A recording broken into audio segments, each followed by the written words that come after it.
People are shaped by punishment, and not only just punishment, but also social judgment. We've evolved to want to punish people and to blame people and morally judge people because that's an effective way to shape other people's behavior so they become better citizens in the future.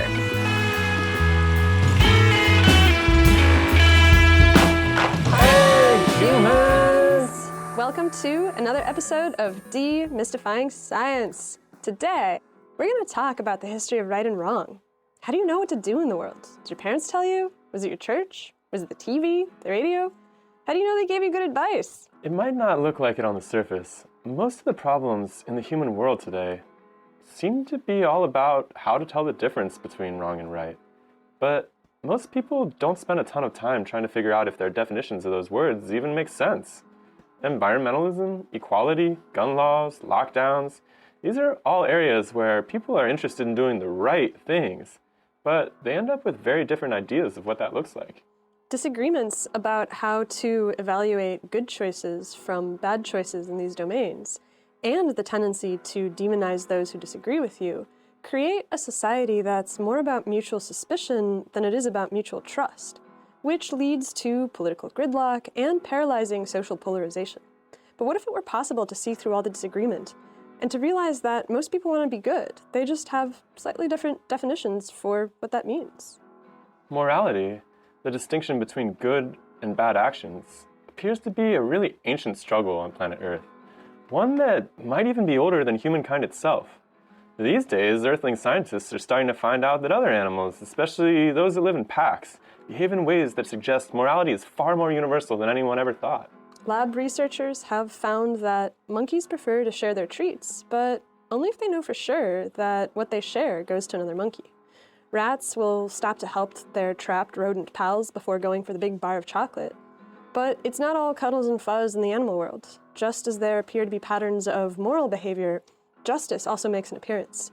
In wild wolf and coyote packs, animals that take more than their fair share of meat are rejected by their groups, cast out to face lonely and hungry death. Humanity's system of morality and justice is more elaborate than what's been observed in the animal world. You encode these rules at three levels in your societies. At the level of the individual, there are morals, personal values that direct actions. One step removed from this is ethics, the collection of rules recognized by a given community. And when you get a lot of different communities that come together, they negotiate their conflicting ethics through the legal system. What happens is that a lot of people, when they start to think about the difference between right and wrong, conflate legality and morality. It's a reasonable confusion. There have been thousands of years of empire on Earth, all of which have asserted that rules about good and bad behavior originate from a supernatural authority rather than from the individual. In the empire tradition, decisions about right and wrong are passed down from on high, and members of the group simply know to follow the rules that someone else has laid out before them. These sorts of pre-made frameworks have historically been a very effective way of centralizing social control. By playing on the desire to do the right thing, individual behavior can be tightly managed. Moral coercion can be applied gently through social pressure, or brutally through the breaking wheel. And at the end of the day, the message is always the same: conform to the traditional rules, or else. With the rise of individualistic cultures, the validity of these authoritarian systems is under suspicion. Although various moral dictums have been necessary for surviving through history, eating pork and shellfish can kill you in weird ways, humanity's faith in what large authoritarian organizations present as a cohesive version of right and wrong is at an all-time low. In the absence of a trustworthy top-down source, whether that's an institution, God, or nature itself, individuals have to take on the heavy mantle of moral reasoning for themselves. It can be hard in an atomized, isolating world to make sense of this responsibility. The Western world is one of the most permissive societies in the history of your species, and it might feel impossible to establish the difference between right and wrong. Sure, some would say. But in a democratic society, the people inform the law. Why can't you just look to what's legal to know what's right? Well, the legal systems, like the one in the United States, are based on precedent and interpretation. And this means that history is littered with questionable laws that reflect the morals of bygone eras. Slavery, prohibition of gay marriage, women's rights, prohibition of drugs and alcohol, voting rights, the morals around all of these have shifted over time. It doesn't make much sense to look to the laws for moral guidance when you're the ones expected to build the laws of the future. Humans have been trying to figure out how to come up with good rules since the authority of the church started to ebb. Immanuel Kant, a philosopher from the 1700s, suggested it's possible to arrive at a moral conclusion simply by reasoning your way to it. His categorical imperative was, if everybody acted the way that I do, would the world be a tolerable place? It's a version of the golden rule that shows up in lots of different traditions, but it doesn't take into account a phenomenon that you humans probably know all about: motivated reasoning. In general, humans tend to be driven more by their emotions than by reason, which means if you really want to do something, it's going to be pretty easy to convince yourself that it's morally okay. That's because reason is a post hoc justification that animals tend to give to their actions after the fact. As David Hume, one of Kant's contemporaries, argued, reason is a slave to passions. 300 years after Kant and Hume did their work, modern moral psychologists like Jonathan Haidt have collected data that show how emotions figure into moral reasoning. Decisions about good and bad seem to be based on a mixture of primary emotions: care, fairness, loyalty, authority, sanctity, and liberty.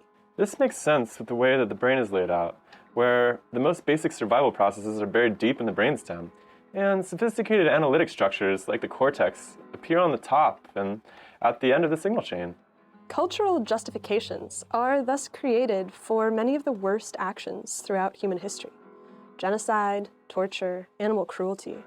Rather than being seen as moral transgressions, they're reframed as morally good actions of the whole against a dehumanized outsider. Ethics, a context-specific blend of primary values, seems to only benefit in-group members. It's clear then that reasoning your way to moral choices requires being able to take a step back from your emotions and to understand where they originate. Have you ever really examined why you react the way you do? Is it because someone venerable told you to feel that way? Was it the best way to react, or was it just the easiest way? Learning to examine your emotions rather than being led around by them has come up repeatedly in the last few weeks here. Whether we're talking about rewiring your brain to embrace difficulty, or about cyber warfare, or what lies beyond physics, getting some distance from your emotions goes a long way towards helping you be stronger, healthier, and more well-rounded. And on the matter of health, it might actually make your society better off too. Well, once you have a solid sense of morality, built up from first principles, the next step involves imagining what justice looks like.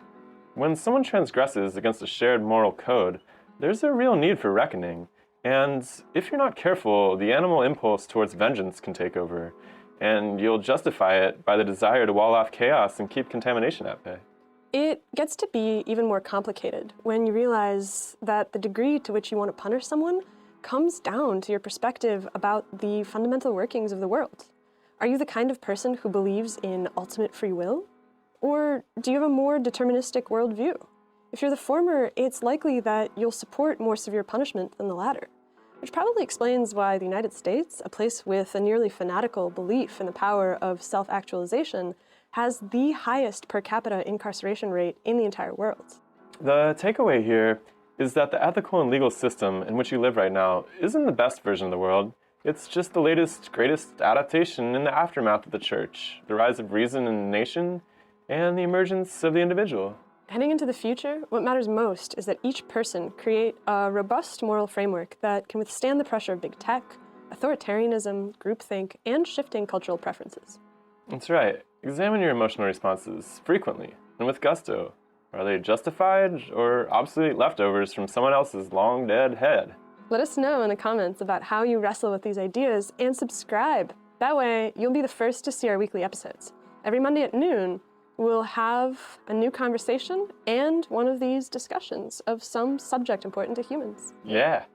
Before we get to this interview, I want to give a big thank you to some of our new friends.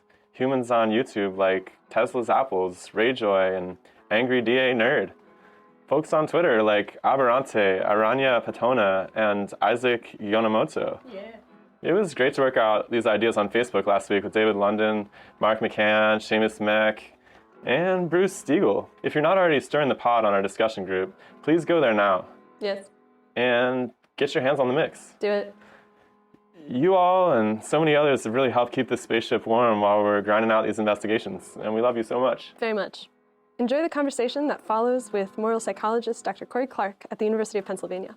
And come back next week for a video on the archetypal rise and fall of strongmen in politics. See you then. See you then. Bye. Bye.